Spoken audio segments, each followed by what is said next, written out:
Incident मैं बताना चाहूंगी।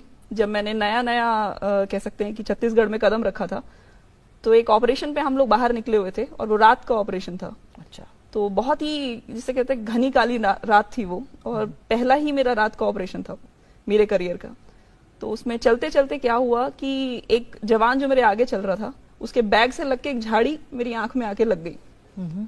तो वो झाड़ी जब मेरी आंख में लगी तो मुझे महसूस हुआ कि कुछ शायद मेरी आंख में गिर के टूट गया है, और बहुत ही जिसे कह सकते हैं कि नहीं बर्दाश्त करने वाला दर्द मुझे वहां पे होने लगा।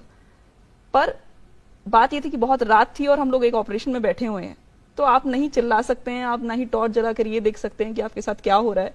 तो आपको सुबह होने का इंतजार करना पड़ेगा।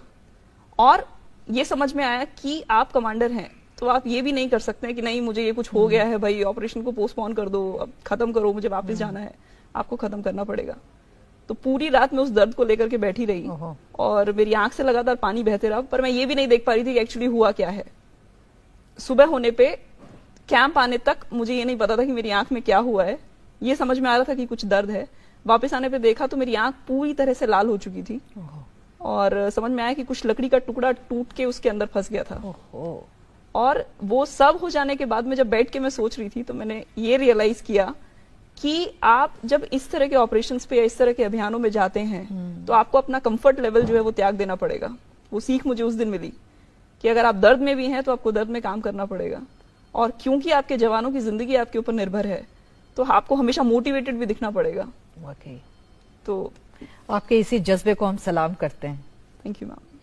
तो उषा, जब इस तरह की हालातों में आप रहती, कितने कितने दिन आपको जंगल में गुजारने पड़ते हैं? डिपेंड करता है कि आप कितने लंबे ऑपरेशंस के लिए निकले हैं। तो मतलब जंगल में अंधेरी काली रात में आसमान के नीचे आप लोग होते हैं? हाँ।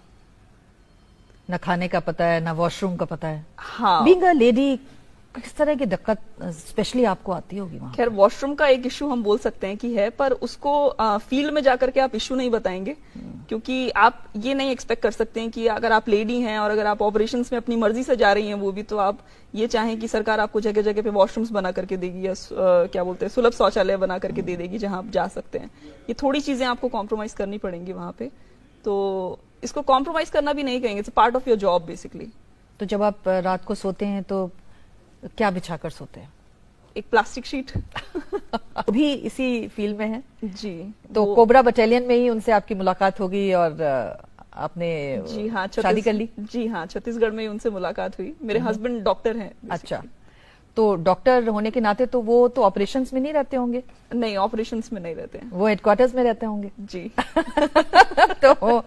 तो मतलब आप ऑपरेशन में और वो हेडक्वार्टर्स में, तो लोग कहते नहीं है कि उल्टा होना चाहिए था? लोग एक्चुअली कहते हैं कि थोड़ा ये रोल रिवर्सल हो गया है। हाँ। क्योंकि और इसके पीछे एक बहुत बड़ा रीजन ये भी है कि लोग इमेजिन नहीं करते कि लड़की जो है वो डॉक्टर या टीचर बनने को छोड़ करके कुछ और भी कर सकती है। हाँ। तो अब लड़की ऐसे फौजी वर्दी पहन करके बाहर निकल गई है, तो ये तो बड़ा ही अजीब सी बात है, ये कैसे हो सकता है? हाँ। और वो भी एक डॉक्टर ने उससे शादी कर ली। हाँ। तो डॉक्टर तो हमेशा डॉक्टर ढूंढेगा ना, वो क्यों ऐसी लड़की से शादी करेगा? हाँ। तो ऐसे है।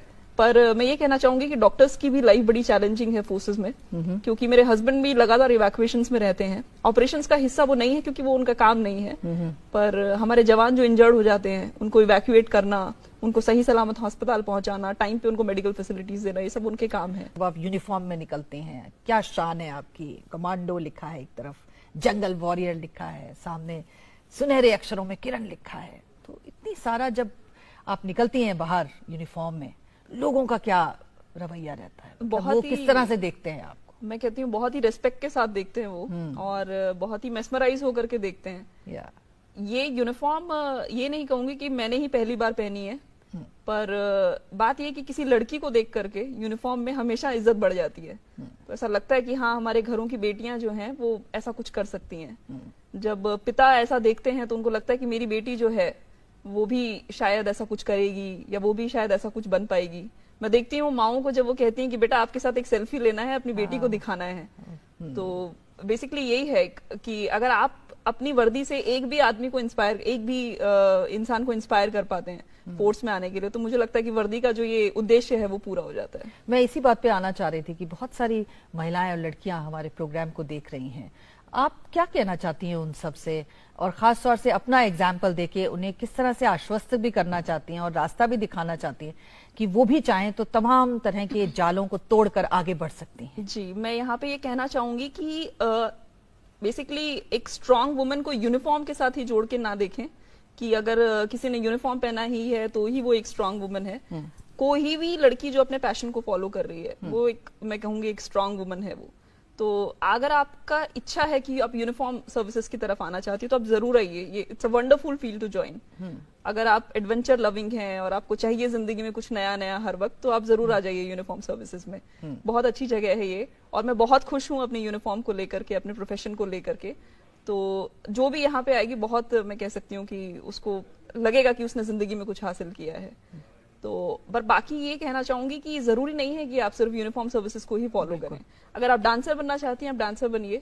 अगर आप एक्टिंग करना चाहती हैं तो एक्टिंग करिए। किसी भी इंसान के ये कहने से कि नहीं, ये प्रोफेशन में लड़कियों को नहीं जाना, या ये प्रोफेशन उनके लिए अच्छा नहीं है, या आपको सिर्फ डॉक्टर ही बनना है, या आपको सिर्फ टीचर ही बनना है, उनके कहने से आप